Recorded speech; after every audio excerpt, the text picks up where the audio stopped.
যোৱা নিশা আমাৰ এটা অভিযান চলিছিলে, আমি এটা খবৰ পাইছিলোঁ আৰু সেইকাৰণে অসম মিজোৰাম সীমান্তৱৰ্তী অঞ্চল ধলাখাল অঞ্চলত তাত আমাৰ বৰ্ডাৰ আউটপোষ্ট আছে, সেই অঞ্চলতে আমি এটা অভিযান চলাইছিলোঁ। গভীৰ নিশা এই অভিযান চলিছে আৰু অভিযান কালত আমি চুবুৰীয়া ৰাজ্যৰ পৰা এখন অহা গাড়ী, কেইবাদিন ধৰি সেই গাড়ীখন যোৱা 4-5 দিন ধৰি এই গাড়ীখনক আমি ট্ৰেক কৰি আছিলোঁ আৰু সেই গাড়ীখন আমি তাতে জব্দ কৰোঁ।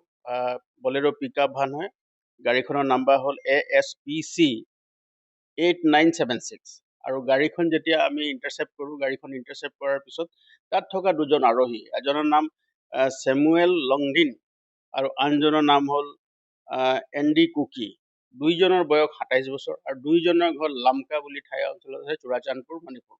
তাত দুইজনক যেতিয়া আমি থলীতে সোধ-পোছ কৰোঁ, সোধ-পোছ কৰাৰ কালত আমি সেই গাড়ীখনৰ পৰা আমি তাত ছেক্ৰেট চেম্বাৰ বনাই আৰু তাত ঢালাই কৰা অৱস্থাত লুকুৱাই অনা 30টা আমি য়েভা টেবলেটৰ আমি পেকেটছ আমি উদ্ধাৰ কৰোঁ আৰু 30টা পেকেটত যেতিয়া আমি তাত হিচাপ কৰোঁ, তাত 3 লাখ য়াবা টেবলেট আমি তাৰ পৰা জব্দ কৰিবলৈ সক্ষম।